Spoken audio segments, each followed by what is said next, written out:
कुछ समझ में आवे या ना आवे, इतना तो समझ लीजिए, नाम के बिना आपका जीवन मृत जीवन है। नाम के बिना आपकी बड़ी दुर्दशा हो जाएगी।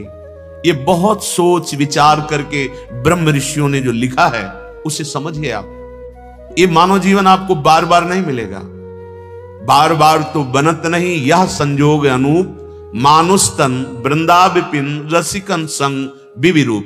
प्रिया प्रीतम की उपासना मिल गई, तुम्हें वृंदावन धाम आने को मिला, तुम्हें मनुष्य जन्म मिला, इससे बड़ी हरि की और कोई कृपा नहीं हो सकती। यदि इस जन्म में भगवत प्राप्ति नहीं कर पाए तो पता नहीं कितना भटकना पड़ेगा, यह संयोग बने कि ना बने। ध्रुवदास जी तो कहते नहीं बनेगा, बार बार तो बनत नहीं। यह संजोग अनूप, जैसा अब अपने को अवसर मिल गया भगवत प्राप्ति का, ऐसा नहीं मिलेगा, क्योंकि कलिकाल है, ये अपना प्रबल रूप बढ़ाता चला जाएगा। होंगे संत महात्मा, ऐसा नहीं कि ना सृष्टि खाली नहीं रहेगी, पर उनके वचन ग्रहण करने की योग्यता हमें नहीं रहेगी। जब तक हमारे पवित्र आचरण नहीं होते, अंतःकरण पवित्र नहीं होता, तब तक संतों के वाक्य को हम समझ नहीं सकते। वासनामयी बुद्धि, कामनामयी बुद्धि संत वाक्यों को नहीं समझ सकती। उसके लिए तो निर्वासनिक बुद्धि चाहिए।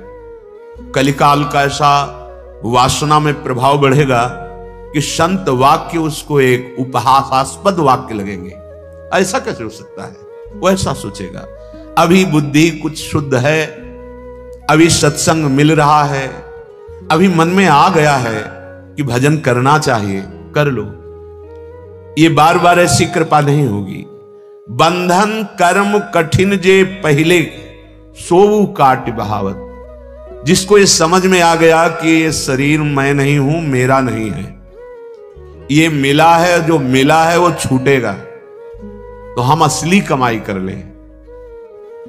ये उपदेश की बात नहीं है, उपदेश तो बहुत हो रहे हैं। अपने जीवन का यदि लक्ष्य दृढ़ नहीं हुआ, भजन नहीं हुआ, परिवर्तन नहीं हुआ उद्देश्य का, तो ये प्रवचन मात्र से माया किसी को नहीं बख्शती। प्रवचन सुन लो और प्रवचन कर लो, पर रहोगे माया में ही।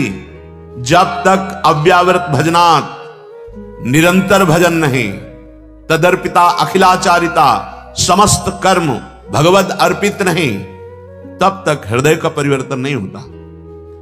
वाचिक ज्ञान से माया पर कुछ भी प्रभाव नहीं पड़ता। हृदय का ज्ञान होना चाहिए, अनुभूत ज्ञान होना चाहिए। तो ये मिथ्यावाद शरीर, इसके भोग, ये प्रारब्धानुसार शरीर जीवित रहता है, प्रारब्धानुसार इसको भोग मिलते रहते हैं, सुखी या दुखी करने वाले। आप पुरुषार्थ कर लो भगवत प्राप्ति के लिए। कर्तव्य कर्म को भगवत समर्पित करते हुए निरंतर नाम जप, भगवत आसक्त चित्त हो जाना मनुष्य जीवन का परम फल है। अगर संसार के शरीर और भोगों से आसक्ति नष्ट नहीं हुई तो घाटा हो गया, और यह घाटा हजारों जन्मों में पूरा नहीं होगा। जब हम भगवत आसक्त चित्त हो जाते तो हमारे कर्म बंधन कट जाते हैं, समस्त कर्म बंधन छिन्न भिन्न हो जाते हैं। जहां कर्म बंधन छिन्न भिन्न हुए, नष्ट हुए, तो भगवत प्राप्ति करनी नहीं होती। भगवान यहीं बैठे हैं, जहां मैं वहीं भगवान, जहां भगवान वहीं मैं प्रकाशित हो गया। अब मैं और भगवान दो नहीं रह जाते, सिर्फ भगवान ही भगवान रह जाते। अंतःकरण भगवत स्वरूप हो जाता है। अपना तो स्वरूप भगवत स्वरूप है ही, अंतःकरण भगवत स्वरूप हो जाता है। श्री सूरदास जी महाराज कहते हैं, यदि आपने इस जन्म में भजन नहीं किया तो तुम्हारा जीवन प्रेत जैसा गया और परिणाम तुम्हें बड़ा दुखद प्राप्त होगा। वही बात श्रीपाद प्रबोधानंद जी महाराज कह रहे हैं कि ये मिथ्या इंद्रियों के विषयों को कब तक भोगते रहोगे। कभी थोड़ा बैठकर एकांत में विचार करो कि बहुत बार भोगा, पर मिला क्या हमें? पर विचार है ही नहीं। विचार तो दूषित हो गए हैं, अपवित्र विचार हो गए हैं। आप ध्यान नहीं दे पा रहे कि आपके समय को केवल नष्ट किया जा रहा है, ये छूटने वाला है। श्रीपाद कह रहे हैं, जो तुम्हें सदैव महासुख प्रदान करेगा, आ जाओ श्री वृंदावन धाम। ये किशोरी जी का निज महल है, इसमें प्रेम सुधा भंडार भरा हुआ है, प्रेमामृत। निरंतर प्रेम में डुबोने की सामर्थ्य वृंदावन की है, पर वृंदावन में वही प्रेम में डूबता है जिसको रहनी आ गई है। अगर थोड़ा भी अभिमान है तो वृंदावन के सुख को नहीं ले पाएंगे।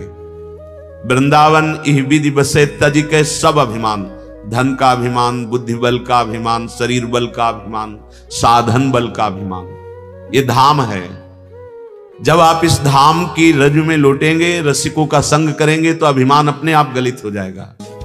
सच्ची कहते हैं, हृदय में ऐसी स्थिति आ जाती है कि ना अहम रह जाता है और ना करता रह जाता है, केवल देखता है वो क्या हो रहा है, प्रभु अब क्या करवा रहे हैं, प्रभु क्या बुलवा रहे हैं, प्रभु क्या चिंतन करा रहे हैं, ये देखता है उपासक। जो वृंदावन का कृपा पात्र उपासक होता है, उसमें कर्ता भाव नहीं होता है। कर्ता भाव अहम लय हो जाता है प्रभु के चरणारविंद में, और स्वयं प्रभु उसके हृदय में बैठ करके भागवतिक चेष्टाएं कराते हैं। किंचन मात्र सुसुख वांछा नहीं रह जाती। ये स्थिति धाम प्रदान करता है, और आप ये स्थिति बाहर से प्राप्त कर सकते हैं धाम आश्रित होकर। जैसे पूज्य भाई जी श्री हनुमान प्रसाद पोद्दार जी गीता वाटिका में, पूज्य श्री राधा बाबा जी, आप कहेंगे ये बड़े महापुरुष हैं, तो ये बड़े महापुरुष किनके हुए? प्रभु के। क्या अंश में बड़ाई छोटाई होती है क्या? चींटी में जो अंश है, हाथी में भी वही अंश है, देवराजेंद्र में भी वही अंश है। अंश में कोई फर्क नहीं होता, भगवद अंश समान रूप से होता है। हां, अब उस स्वरूप स्थिति में जागृत कौन हुआ है, यह बात होती है। आप जागृत हो जाएं तो जो भाई जी को प्रियालाल सुख दिए वही आपको देंगे, जो मीरा जी को सुख दिए वही आपको देंगे। पर आप तो सोए हुए हैं मोह निद्रा में, इंद्रियजन्य भोगों में आप आसक्त हैं। जैसे जैसे आपका नाम जब चलेगा, आपको समझाना नहीं पड़ेगा, इंद्रियजन्य भोगों में अरुचि हो जाएगी। लौकिक जितनी सुख सुविधाएं हैं ये स्वयं आपके चरणों में आ जाएंगी, पर आपके हृदय से मात्र चला जाएगा। जहां आपका भजन ठीक से होने लगा, तहां आपकी ऐसी योग्यता बढ़ेगी कि ब्रह्म पदवी भी, जो परमेष्ठी पद, वो भी आपको फीका लगने लगेगा। पर भजन में रुचि नहीं है, भजन करने की हमारे अंदर लगन नहीं है। रोज सत्संग सुनते हैं, रोज सत्संग होता है, नाम की महिमा रोज गाई जाती है, पर आप देखिए अपने हृदय में जांच कर, क्या आप निरंतर नाम जप रहे हैं? क्या आप विषय चिंतन को काट पा रहे हैं? क्या आप प्रियालाल के लिए रोते हैं? विचार करके देख लो। यदि हां तो आप धन्य हैं, और यदि नहीं तो अब भी दुर्भाग्य है कि सुधा भंडार, प्रेम सुधा भंडार वृंदावन में आकर, वृंदावन का आश्रय लेकर, वृंदावन की रज में रहकर विषय चिंतन हो रहा है, संसार का चिंतन हो रहा है, प्रियालाल का अखंड चिंतन नहीं हो रहा। सच्ची मानिए, जहां अखंड चिंतन होने लगता है तो ना जीने की आशा रहती है, ना मरने का भय लगता है, ना कोई किसी भी तरह के पद प्रतिष्ठा लाभ की कोई वृत्ति ही नहीं रह जाती, क्योंकि है ही नहीं, यहां कोई लाभ नहीं। कुछ भी बनो, मरना है। अब बोलो इसके आगे क्या उत्तर है? कुछ भी बनो, बिगड़ना है। कोई भी उन्नति कर लो, प्रभु से विमुख होकर, पतन है उसका। हाथ में कुछ नहीं आना, कुछ भी बनो। ये इसलिए कह रहा हूं कि आप सावधान हो जाएं और असली कमाई कर लें। श्रीपाद कह रहे हैं, सारम सारंगवत सुंचरो मधुर बने राधिका केली धामनी। हे भाई, सारंगवत, भ्रमर बन जाओ राधा नाम के। जैसे भ्रमर पुष्प का पराग पान करता है, ऐसे श्री कृष्ण के हृदय के प्रेम का पराग है ये राधा नाम। सच्ची मानना, ये हृदय की भी बात आचार्य चरण के प्रताप से जो समझ में आई है, सब साधन जहां तक बने हैं वो किए गए हैं भगवत कृपा प्रसाद से। तुम्हारा मन राधा नाम का भ्रमर बन जाए। प्रेम का समुद्र लालजू महाराज हैं।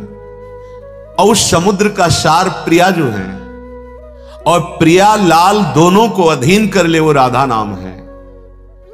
ये हम किसी संप्रदायवाद या पक्षपात से नहीं कह रहे, मान लो ये हृदय की बात कह रहे हैं। अहो भाग्य जिनको विश्वास हो जाए इस राधा नाम पर। भ्रमर बना दो। भ्रमर की दो वृत्तियां, एक पराग का स्वाद लेना और एक गुंजार करना। राधा नाम का गुंजार होता रहे, इसलिए हर ध्वनि में राधा नाम गाने की अनुमति दे दी है। अगर आपको संसारिक ध्वनियों के गुनगुनाने का स्वभाव बन गया है तो उसमें राधा नाम गुनगुनाओ। राधा नाम ऐसे भ्रमर की तरह गुनगुनाओ कि वो छूटे ना। कोई भी ध्वनि पकड़ लो, राधा राधा राधा राधा राधा। भ्रमर स्वाद लेता है पराग का, तो राधा नाम सुधा रसम रसयुतुम जिह्वास्तु में विभला। ये हित सजनी जो कह रहे हैं, हरिवंश महाप्रभु कह रहे हैं, ये राधा नाम का अमृत स्वाद जे भी तुम्हारी जिह्वा में प्रकट हुआ, ते भी नित्य लीला में प्रवेश हो जाएगा। हमारी बात मान लेना। सब जितने मंत्र हैं उनका प्रधान ये राधा है, क्योंकि जितने मंत्र हैं भगवान के हैं, और भगवान भी अपने